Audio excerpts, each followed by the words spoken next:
Do you want to understand the American idioms that you hear in film or online? I atoed بزانيت دەستەواژەی ئەمریکی کە ئەبیستیت online یان لە فیلمەکان? The problem is that in any language, idioms have a special meaning, one that is different from the basic meaning of the words used. کێشەکە ئەوەیە لە هەر زمانێک دەستەواژە مانایەکی تایبێت هەیە کە زۆر جیاوازە لە مانای ڕاستەخۆی وشەکانی بەکارهێنراو. This makes idioms very confusing if English is not your mother tongue.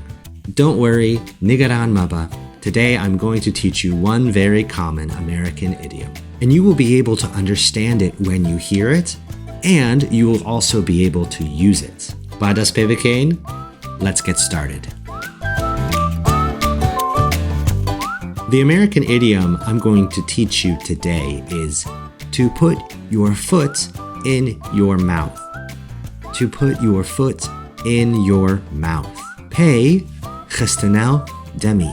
Americans use this idiom when someone says something very embarrassing or shameful. For example, wow, he really put his foot in his mouth. Hamagyan, did you ever have a teacher that was a very bad teacher?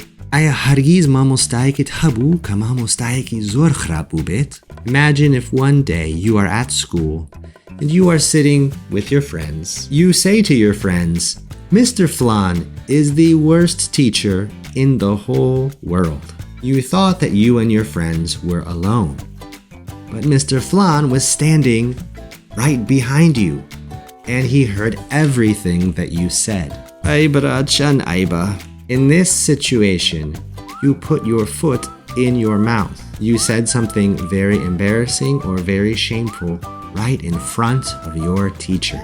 Amagyan, if this example was helpful for you, please hit that subscribe button. Agar amnumuneya basud bubet boto, tekaya panjaydukma subscribe ka zor spas. When can you use this idiom to put your foot in your mouth? Anytime that you are describing something said that was very embarrassing or very shameful. Tarkate ka basi bardokhek akit, oeka shtek utrawa ka zor aiba yan sharmazari bu. Can you think of a situation like this from your life, where you put your foot in your mouth and said something so embarrassing? Now, anytime that you hear, he put his foot in his mouth, or she put her foot in her mouth, you know what it means. And now you can use it with your friends also. Until tomorrow, hatasvene, hafiz.